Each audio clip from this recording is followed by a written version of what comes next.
Download this code from codegive.com, link in the description below. Do you really need a shebang in Bash or Python scripts? A comprehensive guide. The shebang, also known as the hashbang or poundbang, is a seemingly simple but incredibly important component of executable script files. It's that followed by, at the very beginning of your script. While often overlooked in casual scripting, understanding when and why to use a shebang is crucial for writing robust, portable, and easily executable scripts. This tutorial delves deep into the intricacies of shebangs in Bash and Python scripting, explaining their purpose, benefits, drawbacks, best practices, and providing illustrative code examples. 1.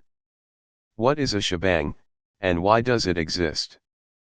The shebang is a special sequence of characters found at the very beginning of a text file intended to be executed as a script.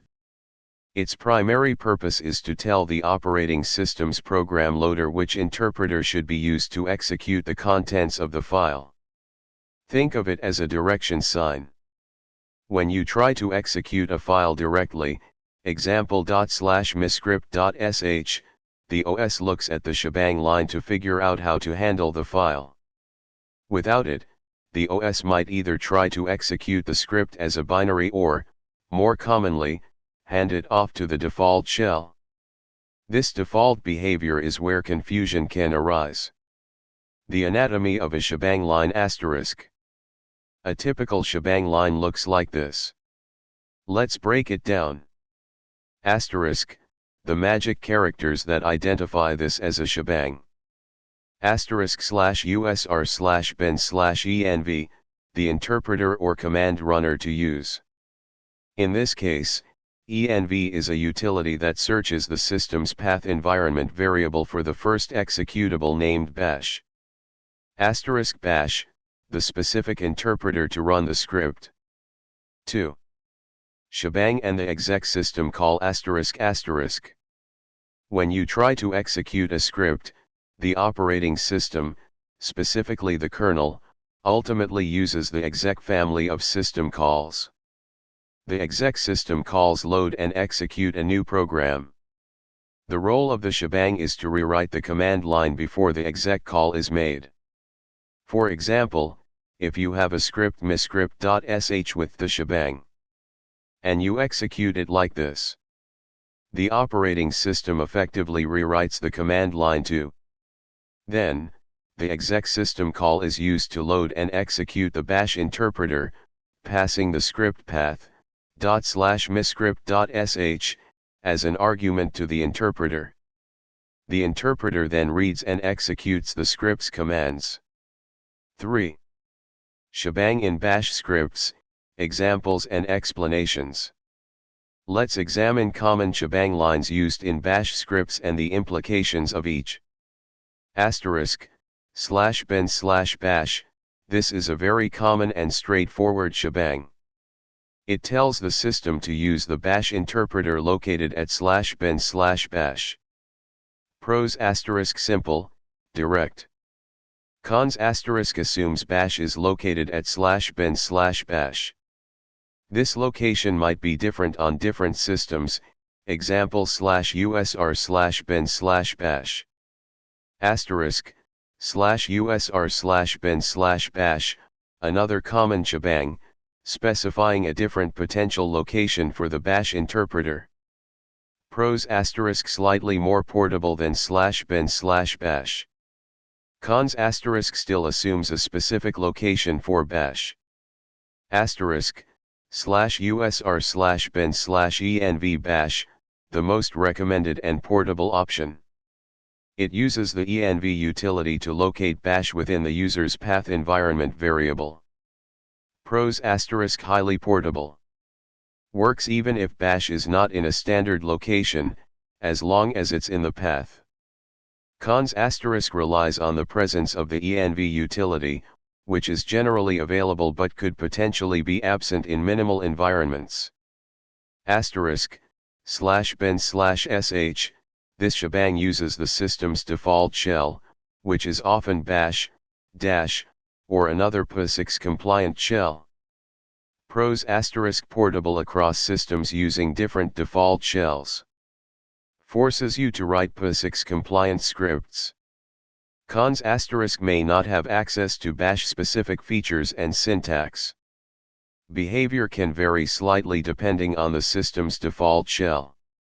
When is the shebang required for bash scripts?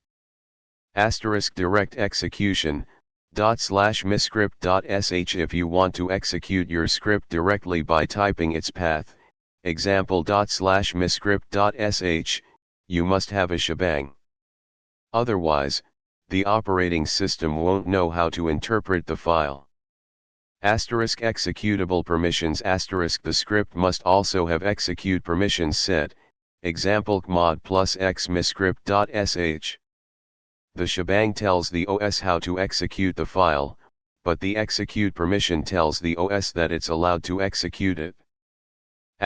Cron jobs and scheduled tasks when running scripts via cron or other task schedulers, the shebang ensures the correct interpreter is used. When can you omit the shebang for bash scripts? Explicitly calling the interpreter if you explicitly call the interpreter, example bash miscript.sh, the shebang is ignored. The interpreter you specify on the command line takes precedence. This is because you're directly telling bash to execute the script, regardless of what the file says. Source scripts, source miscript.sh or miscript.sh. When you source a script, you're effectively including its commands directly into your current shell session. The script's commands are executed in the context of the current shell, not in a separate process started by the shebang. Therefore, the shebang is ignored. 4. Shebang in Python scripts, similar principles, different interpreters. The principles of the shebang apply equally to Python scripts. The key difference lies in the interpreter specified in the shebang line.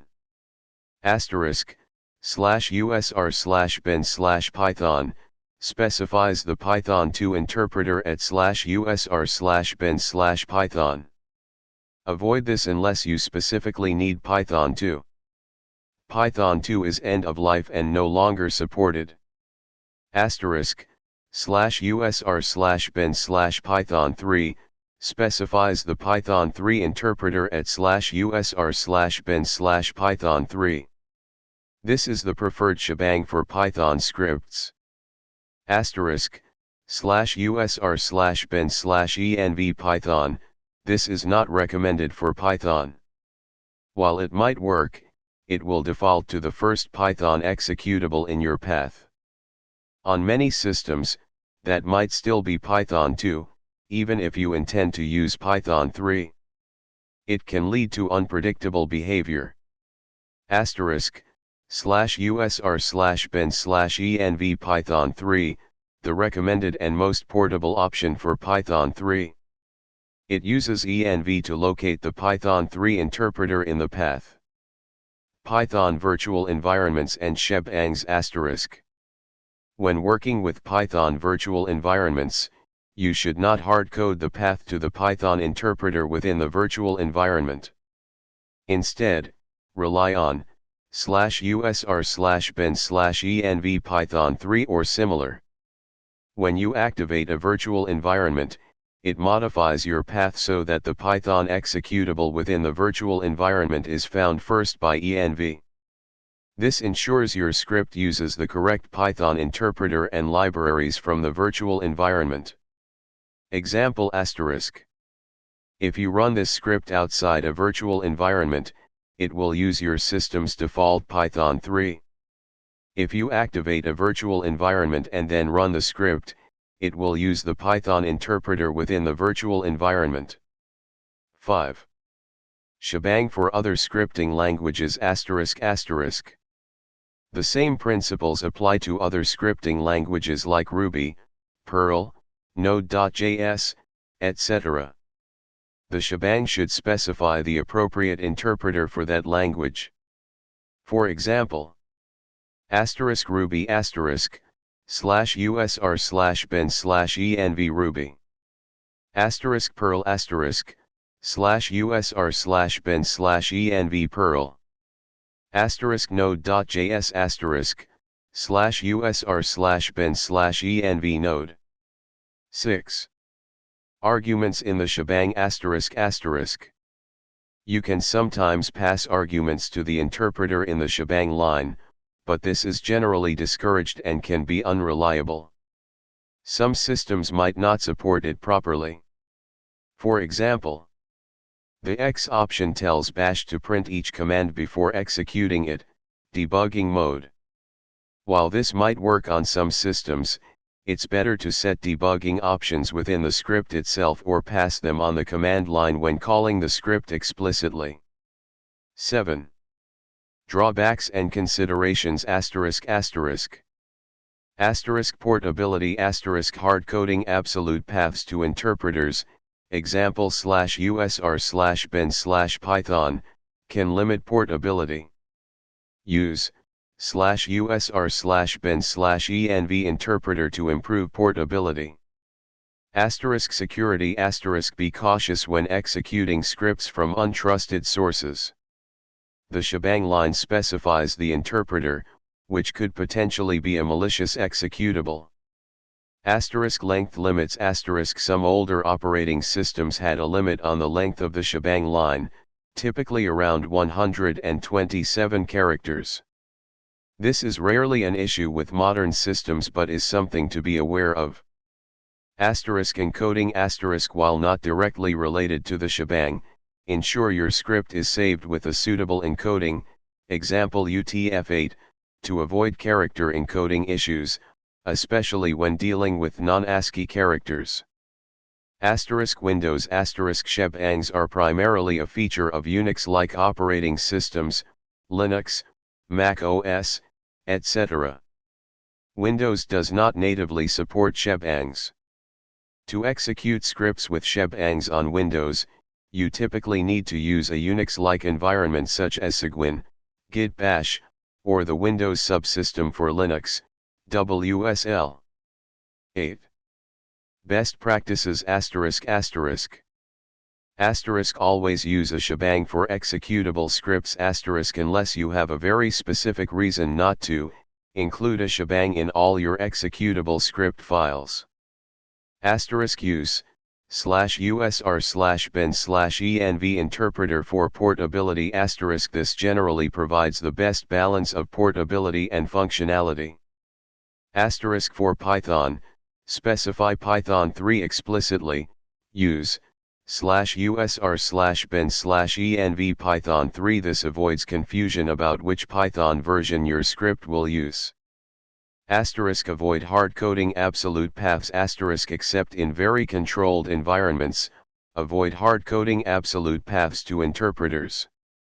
Set execute permissions ensure your script has execute permissions set, example mod plus x miscript.sh.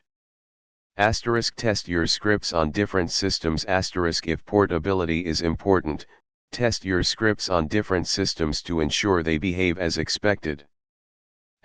Use virtual environments for Python projects when working with Python, always create and activate a virtual environment to manage dependencies. Your shebang will naturally point to the environment's Python executable when using the env approach. Document your scripts. It helps. 9. Conclusion The shebang is a small but mighty tool that plays a crucial role in making scripts executable and portable. Understanding its purpose and how to use it correctly is essential for any script writer. By following the best practices outlined in this guide, you can ensure that your scripts are robust, reliable, and easily executable across different environments. Remember that while the shebang is technically optional in some cases, like when explicitly calling the interpreter, it is a valuable practice to consistently use them. It adds clarity, improves portability, and avoids potential surprises down the line.